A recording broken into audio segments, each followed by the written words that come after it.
Go ahead and get started.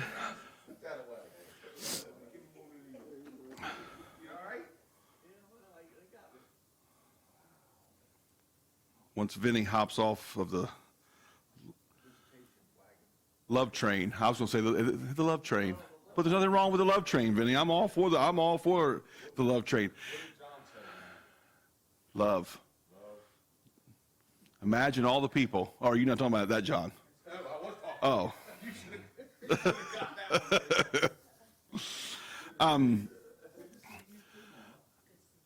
Matthew 4 is where we're going to be if you want to follow along. We want to welcome everyone from our remote locations.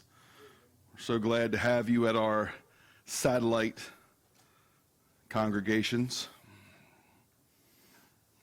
That's a mega church joke, since I have the fast food deliverer thing on, like all the big time people do. I feel like a performer. I feel like a performer with this thing on. I feel like I should, have some synchronized movements up here or something with 4 or 5 of my friends. Matthew 4, the temptation of Jesus, is what we're going to talk about here this morning. I'm assuming everyone is familiar with this story. I'm going to talk to you and ask you questions as if you have heard this story before. So that's the assumption I'm going to make, that everyone has heard this story before, because I have lots of questions for you. So those of you at home, I'm not going to repeat every answer, but we will try our best to make sure you're following along as best you can. But if I ask a question, feel free to answer it for yourself. Talk right into the screen. I can look and shake my head and acknowledge you, and you'll feel like I heard you. Why is this story here?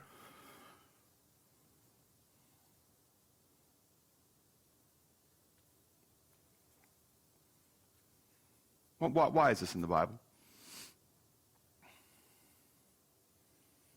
After we're baptized, Satan's going to come after us the strongest. Okay. After we're baptized, Satan's going to come after us the strongest. So, He came after Jesus and he gave us the example of avoiding the temptation. okay, so Jesus gave us the example of resisting temptation, okay? All right, very good. Any other thoughts on this? Why do we need to know this? He encapsulates probably every sin that we'll ever commit in these 3 sins. Okay. 3 temptations. These 3 temptations are kind of, in a big picture way, they are summaries or encapsulations of any kind of temptation that we may face. They hit different parts of the human element. This is in other places in the Bible called the lust of the eye, lust of the flesh, and the pride of life. I'm sure that you've heard that before if you've been here for a while. Any other thoughts on why this event is in the Bible? Why is this important, I guess, is really what I'm asking you. So we've heard it's a model of how to handle temptation. We've heard it kind of deals with all kinds of temptation. So it's kind of a specific elaboration of what was said of what was said initially. Any other reasons?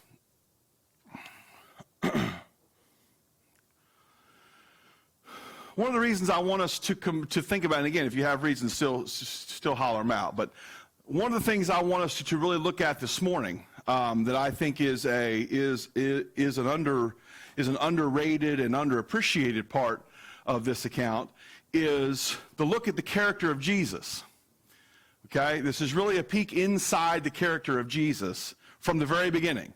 So as you see, for example, with the way that Matthew has the whole account of Jesus' life laid out, you're starting with, when you learn about Jesus, you're learning some physical things about Jesus. Then you see this event, and then you go into his ministry. So what you're doing is you're getting a look at the character of Jesus, who he is and what he's about, before you're going to learn all the things And again, not all the things he's done, but before you learn all the things that Matthew's going to tell you about. Okay? And the way we see Jesus has a vast impact on what we glean from this account, especially with the third temptation.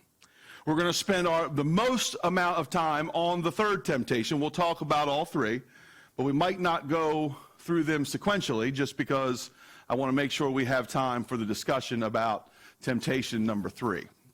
Okay? So we're going to read through this entire account, and then we're going to start talking about it. So starting in Matthew chapter 4 and verse 1, then Jesus was led up by the Spirit into into the wilderness to be tempted by the devil. And after he had fasted 40 days and 40 nights, he became hungry. He then became hungry. And the tempter came and said to him, "If you are the Son of God, command that these stones become bread." And he answered and said, "It is written, man shall not live on bread alone, but on every word that proceeds out of the mouth of God." Then the devil took him into the holy city and had him stand on the pinnacle of the temple and said to him, "If you are the Son of God, throw yourself down, for it is written, he will command his angels concerning you, and on their hands they will bear you up, so that you will not strike your foot against a stone." Jesus said to him, "On the other hand, it is written, you shall not put the Lord your God to the test." And again, the devil took him to a very high mountain and showed him all the kingdoms of the world and their glory. And he said to them, "All these things I will give you if you fall down and worship me." Then Jesus said to him, "Go, Satan, for it is written, you shall worship the Lord your God and serve him only." Then the devil left him, and behold, angels came and began to minister to him.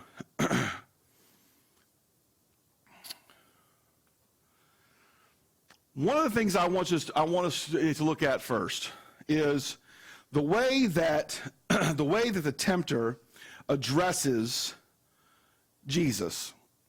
What do you see in the first two temptations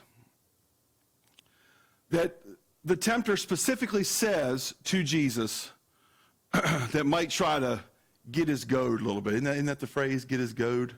Isn't that the phrase? Try to tweak him a little bit. What does he say to him? If you are the Son of God. Now, why is that wording important? Right, exactly.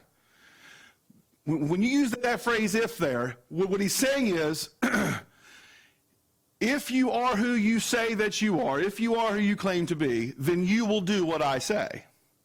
The implication there is, as was just shared by Norma, if you do not do what I say, then you are not what you claim to be. This is basic level temptation stuff, right? This is temptation 101. I think these temptations start when you're about 3, 4, 5 years old, right? Right? You won't do that because you're afraid. So what do you have to do? You've got to do the thing to prove that you're not scared, right? And that starts when you're a little teeny tiny guy or girl, right? Oh, you're just scared. You're just afraid. You can't do that. So if you don't do it, then that just proves to me that you can't do it. So you got to do it to prove to me that you can, right? Basic level temptation stuff here, all right? Yes? I think it's interesting to note that you have to have this in Scripture. The lesson is that this is how tricky Satan is. Now, if you share the lesson too well, then I got to sit down and we got 40 minutes to kill. So don't go overboard here, Vinny, but go ahead. Well, he's sneaky, he's deceptive, he's got trickery, and this is just a little glimpse into how deceptive and deceitful Sure. he is. Pay attention, Sure. because this guy can slip into your world anytime, anywhere. Now, this guy's down, Jesus is down, he's out, he's living his low. What's Satan trying to do? So he can come at you when you're at your top, and he does not care. He will come at you at your bottom. Right. Right. Be strong. Be wise. Right. And what you just said there, he'll come at you at the top, he'll come at you at the bottom. That really speaks to the essence of the first temptation. I mean, all of them, but the first one specifically. Fasting 40 days and 40 nights, turn the stones into bread. Amen. Send me your money. If you give me $1, I'll send you money. Oh, I didn't get that money.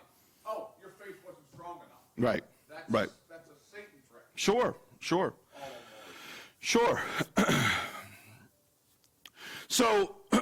So you see the craftiness here, right? Who else speaks to the craftiness of the tempter? Who else speaks to that? I'll give you a hint. It's probably the most famous temptation besides this one in the Bible. The very beginning.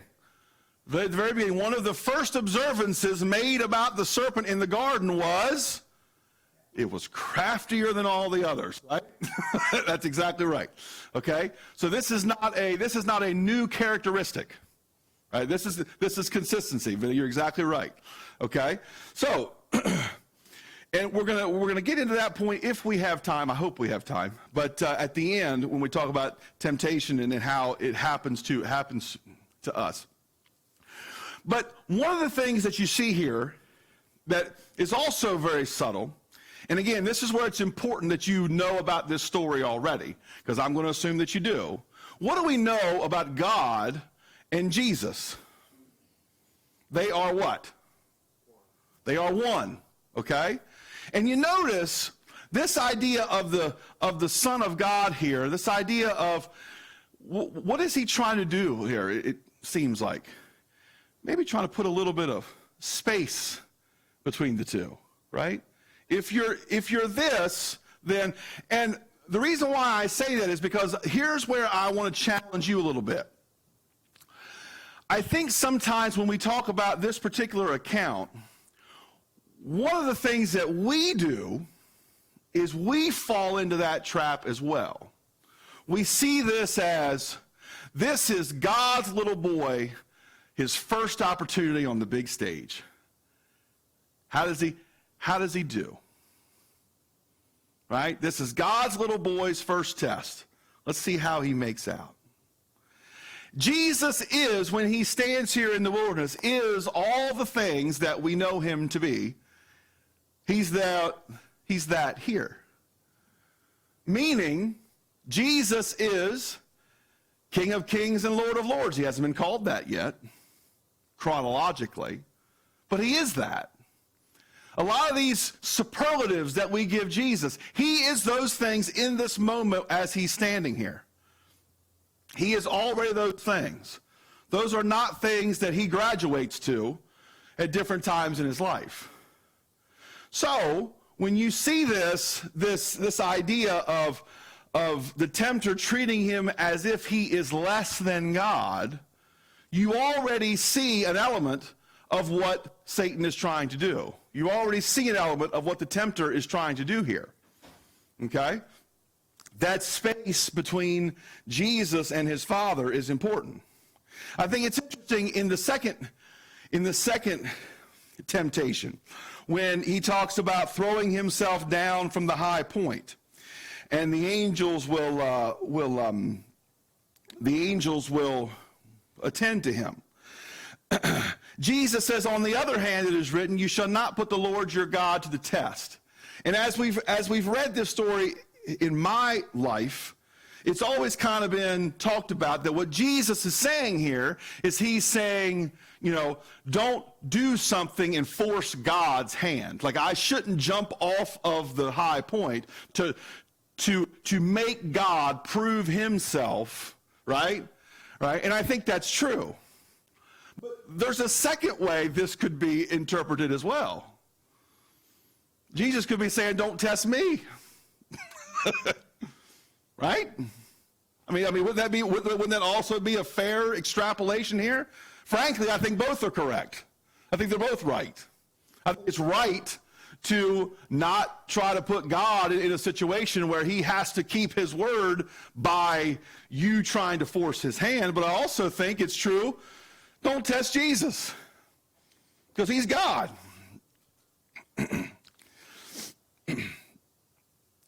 That's all really important as we get down to this third temptation. And hopefully, as you can tell already, the purpose of this class is not to go through these three per se. The point is for us to have a view of Jesus through this account and hopefully make some applications to ourselves. So, in verse 8, again the devil took him to a very high mountain and showed him all the kingdoms of the world and their glory. And he said to him, all these things I will give you if you fall down and worship me. Now, let's just take a time out and look at this for a second.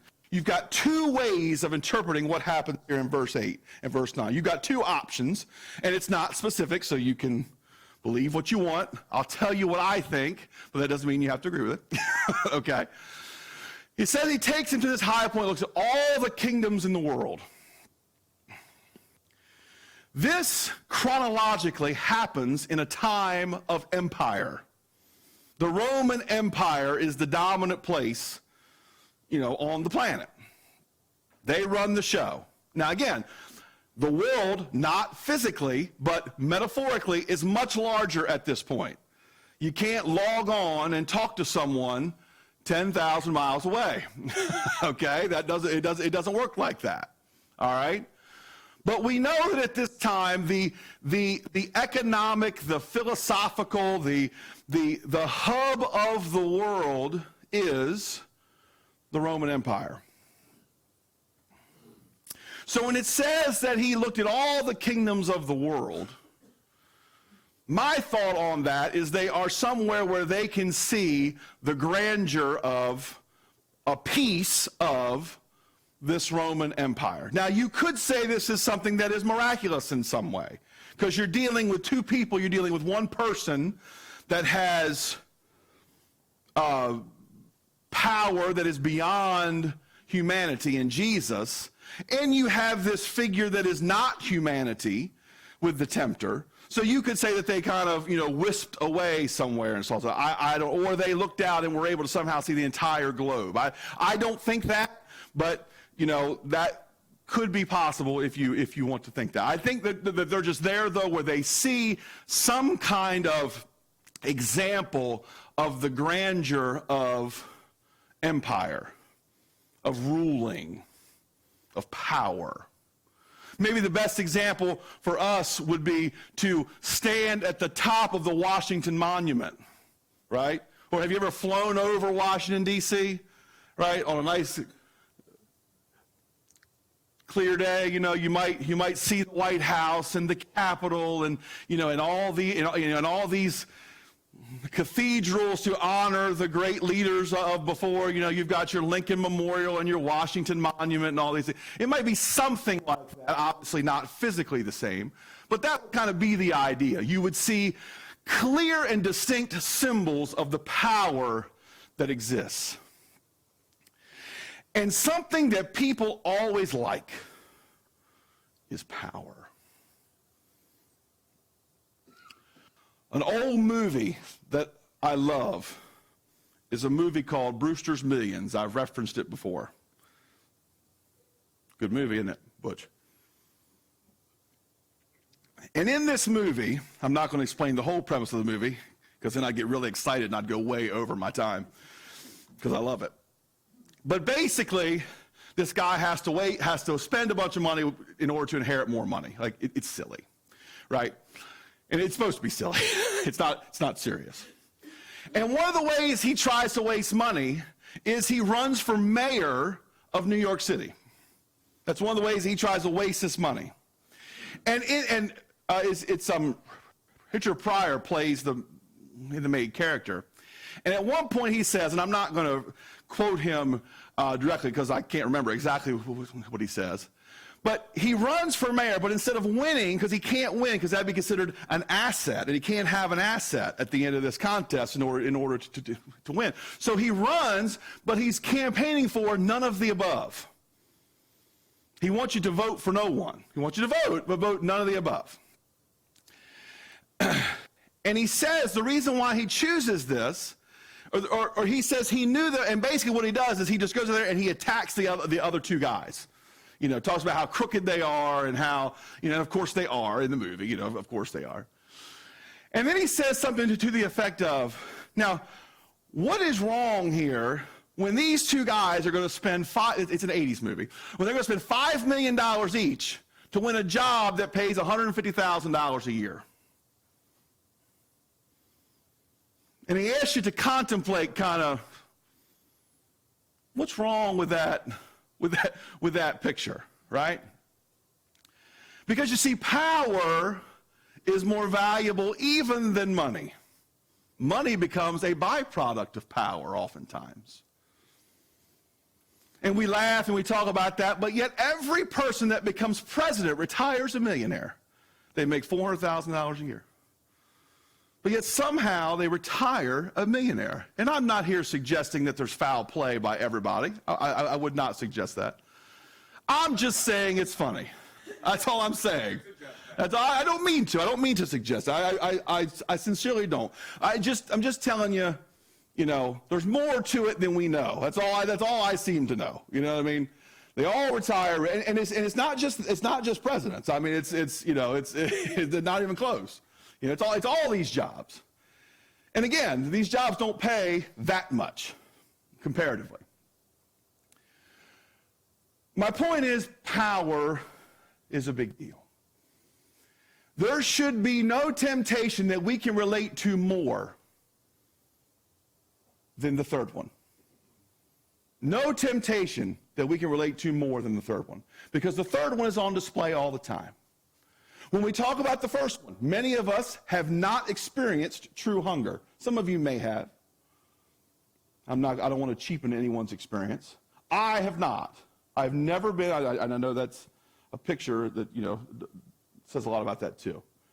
I've never woken up in the morning wondered if I was going to eat that day. Never once. 43 plus years. Never once has that been a reality in my life. Never.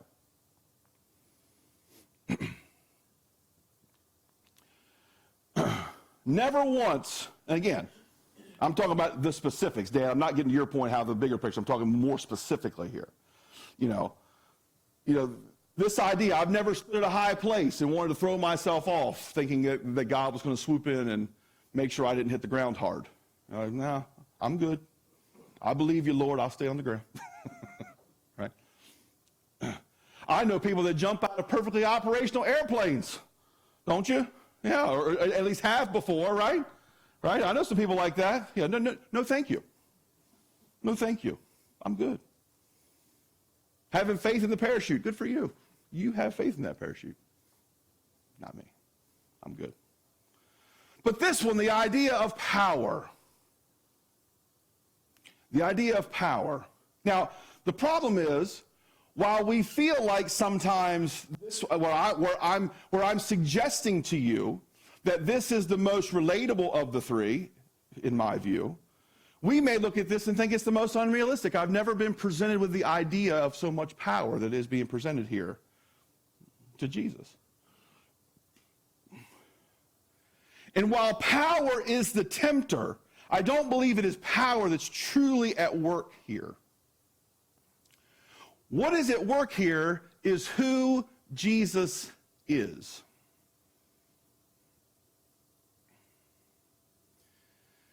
This is foreshadowing of the entire problem people have with Jesus. The struggle that Jesus has his entire life, the thing that ultimately gets him killed, is power.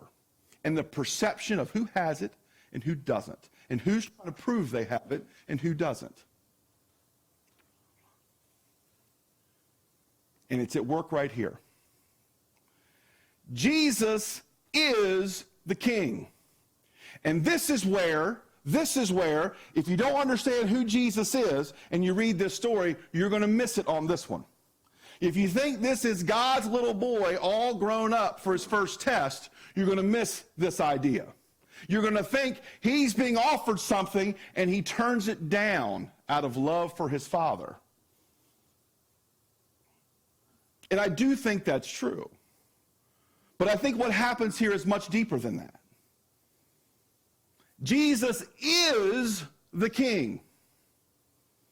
Jesus calls himself the king. Jesus dies with a sign over his head that calls him the king. It's mocking him, of course, but it's there. It says it. And why do they mock him in that way? Because that's his claim. They're making fun of the fact that he says he's the king. But yet, what's the frustration? Throughout Jesus' life, what happens? Jesus goes, he feeds 5,000 men, more people than that probably. He feeds 5,000 immediately. For those of you that are familiar with that story, what happens immediately after that? Anybody remember? Anybody remember what the crowd wants to do? They want to make him king. They want to make him king, right? That's what they want to do. They want to take him, and how about if he doesn't want to come? What do they want to do? There's a phrase in there in that text that says, by force, right? They want to take him and make him king, not install him as king, make him. You are the king now. Now, why are people thinking like that? Because that's what they expected. But go even further. Not only do they expect it, what do they want? That's exactly what they want. They want their turn to be the empire. Right? I mean, that's what they want. We are living under this thumb of another nation. We want to get out of that, and we want to be the thumb. Guess who else wants to be the thumb? Everyone that has ever existed. Some of us are born at a time and place where we are the thumb.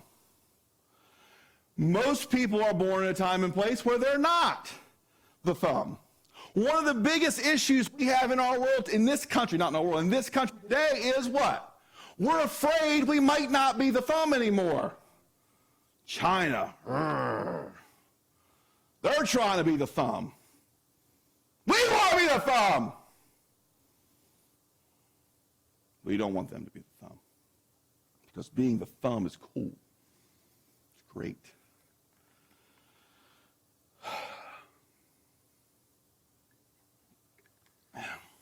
What does Jesus say, Norma? You're the A+ student here today. You got student of the day clinched, and we've still got 17 more minutes. Look at that. That's how fantastic you are. Okay? What does Jesus do with the opportunity to be made king? He already is king. He doesn't have to. Okay. Have to prove anything. He doesn't. Now you've taken student of the month, and you've gone too far with it. Now you've gone way. Now you're giving like this. Just give me a B answer. Just don't give me an A+ answer. You're right. Give me the B answer though. What does Jesus do? What's his response?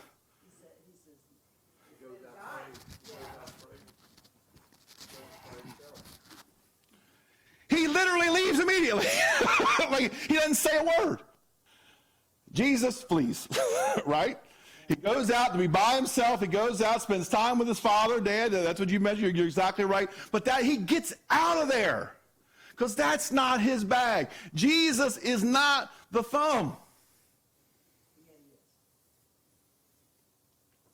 The thumb, he has the authority to be the thumb.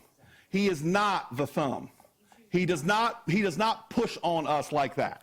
That's not, because the thumb is coercion, making someone do something that they do not want to do. That's what people want. That is the essence of the desire of power. People should do this, we should make them.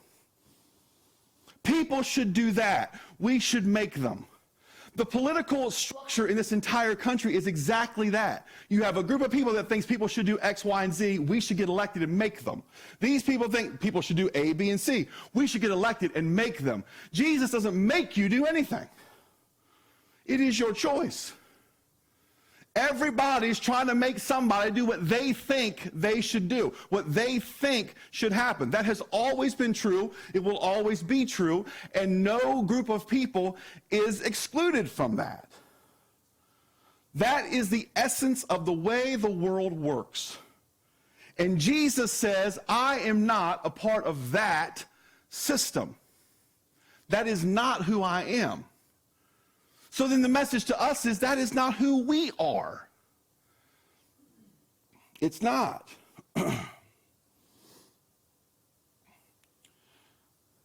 And it's the straw that essentially not breaks Jesus back, but it's like, this is the one that, like, okay, we're done here. Right?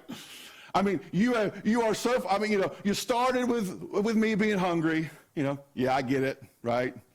Then you talked a little bit about how, you know, I should prove my Father's power. Okay, I get that too. Now you're completely barking up the wrong tree. Like, you don't even know who I am. Satan, get out of here, man. Like, you don't know who I am. If you go throw that at me and think that's who I am, no, that's not who I am. That is not who I am. You shall worship the Lord your God and serve him only. I'm not here to serve or to rule some kind of system of physical power and domination and you know, coercion and killing, and that's not what I'm about. I'm here to love and serve. And that's what I'm here to do. One of the cool things about this story, of course, though, is the second temptation. What does Satan tell him is going to happen once he throws himself down? He'll send angels. What happens immediately when this is over? And the devil left him, and behold, angels came and began to minister to him. God takes care of those that are faithful to him. Does Jesus ever eat again? Yeah, he does. Does Jesus rule everything? Yeah, he does. Do angels tend to him? Yeah, they do. They sure do. But the temptation for us is to do things our way, in our time, in ways that make us feel better physically, feel better about ourselves, things that look pleasurable to us. That's how we operate. And what makes that so hard is we live in a world that operates the exact same way. We didn't get this from nowhere. You know, there is a lot of evidence in the world that says, take what you want. There is a lot of evidence in the world that says that it is a good thing to show people who you are. Show them what you can do. Prove that you're not someone to be messed with. Prove you are the best. Prove all these great things about yourself. There's a lot of evidence in the world that would suggest that you should want power. The only way that it's going to be done right is if I'm in charge of it. And I can make the decisions, and I can tell the people what to do. That's what's going to fix all of it. All it takes is me making the decisions. I've thought that before, Sean. I've thought that. What this thing needs is me to make all the decisions. Now, I've felt that way before. I can't lie to you. We model after Jesus. He had the attitude that he humbled himself to come to earth to become nothing. And he demonstrates that over and over again by humbling himself not to take power on the earth. And by doing that, he already had all the power on the earth. Absolutely. Absolutely. And I think the lesson is for us, one of the lessons, because we're going to get into something else here in just a second, but one of the lessons for us is the big difference between Jesus and all the things that we see in the world is how that power is used.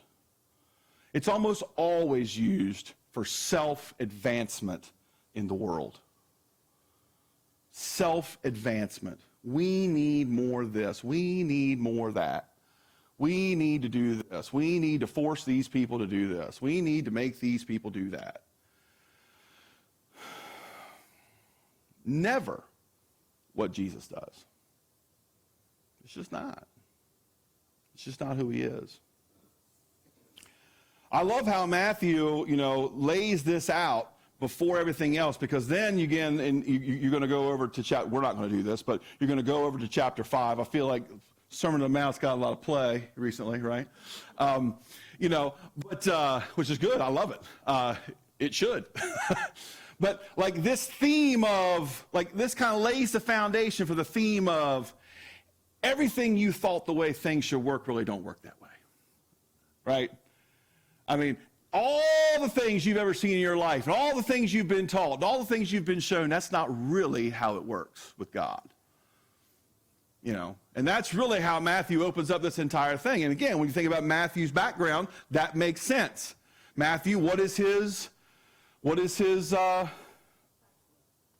genealogy? What's it like what? Levi. Tribe of Levi, right? And this is a very, I don't mean this in a pejorative way, but this is a very Jewish book. Lots of Old Testament references, right? Targeted toward people like Matthew. This is the way you thought it was. This is the way it really is. One more thought I want to leave you with here for the last few minutes. We're not going to turn there. We can if you want. But someone that has familiarity with this passage, tell me, what does James tell us about temptation?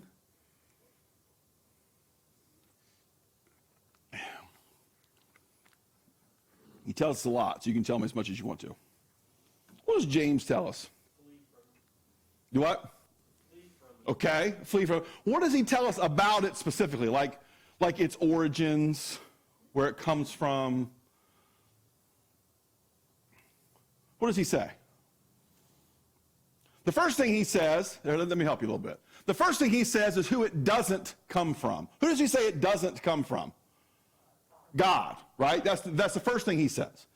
James says, don't say that you're tempted by God. But then he goes on to say where it does come from. Where does he say it comes from? That's right. It comes internally, really, right? Now, there are circumstances that may, cause those things to well up, right? But temptation, and this is an important point when we're looking at this account with Jesus, because with Jesus, what we see is we see this instance where, like, there's two people standing next to each other, and there's the good guy and there's the bad guy, right? And we love these kinds of stories because they're very simple. We know who we want to win, right? We know that everything that this one says is bad and everything that this one says is good. The bad news is it's not that simple in real life, right? It's not that simple for us, okay? We're probably not going to be in a wilderness, a being comes up, and we start talking about the possibility of what sin I may or may not commit. I've not had that experience. And James explains why. Because temptation comes from what is within me. Now, you see that here too, by the way. You see a hungry man. You see a powerful man. You see a man that the tempter is kind of wagering a little bit that he doesn't quite understand the length and breadth of his power, so he offers him overwhelming power, hoping he'll take that deal instead of the deal he has. So you see that. You see things that Jesus might be prone to want to do anyway, right? I'm hungry. I want to make something to eat, I'm the Son of God, but am I really? I'm 30 years old. I'm just figuring this thing out. Maybe I should really find out I'm the Son of God and jump off this building. Because if God saves me, woohoo, I am, yay, But James tells us that temptation comes from inside. So we're not going to necessarily find ourselves in these situations where we're having a conversation with someone that is inherently evil versus us who are inherently good. This is not quite that. It's not quite that cut and dry all the time. But these are the kind of things that we want. We want to be satisfied. We want to feel good physically. The bread. I'm hungry, I want it fixed. So much of our society is built on instantaneous acquisition. There are like 30 different companies that make literally billions of dollars giving you food on demand. Right? I mean, this is a gazillion-dollar industry in this country. Not food. Oh, no. I'm not talking about food. That's a big industry too, even bigger. This is just instant food. Just, I want it now. I'll speak into a speaker. I'll drive forward about 150 feet, and they'll hand me what I said into the speaker. Sometimes. Yeah. You ask for no pickles, you're kind of rolling the dice a little bit. You know what I mean? I hate pickles, by the way. Oh.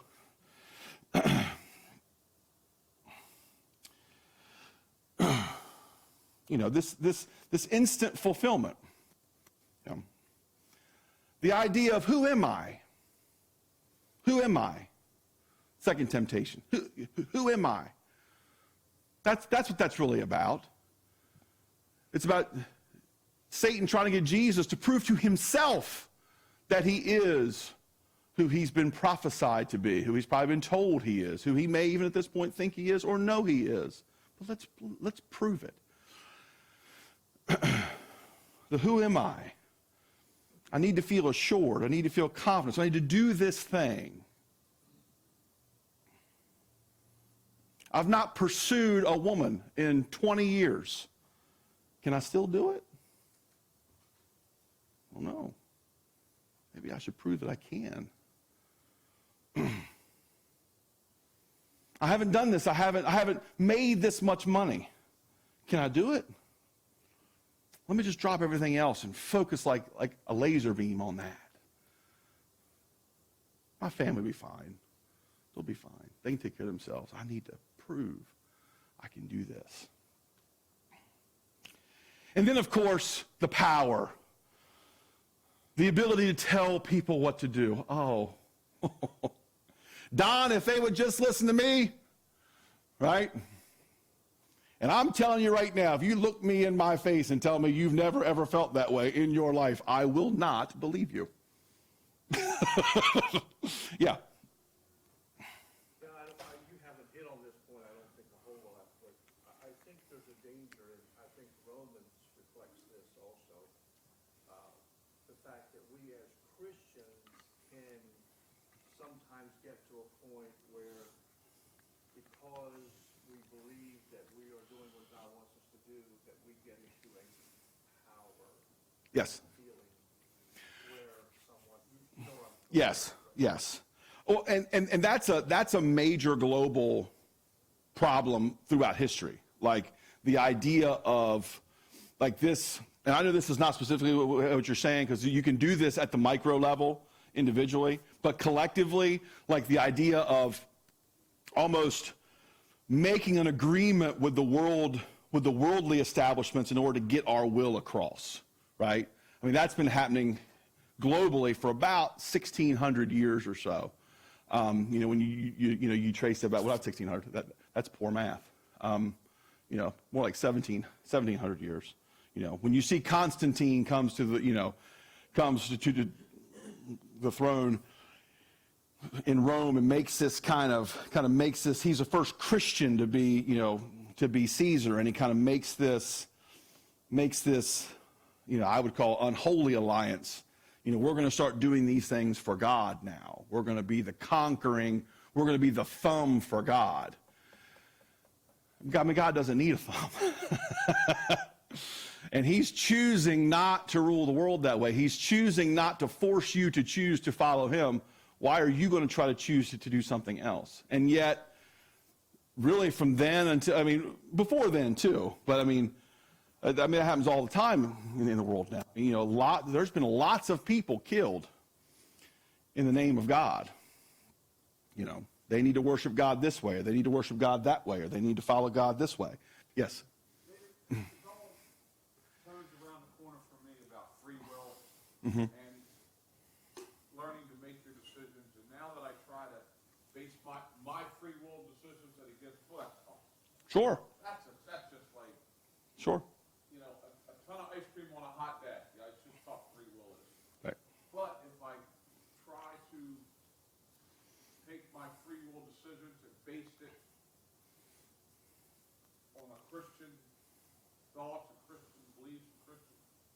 decisions become much better. And Vinny, Use Christian free will. and Vinny, that's why this particular event is so important, because this event is a snapshot of why it's so hard. Because you are presented with so many options that appear are going to take you exactly where you want to end up.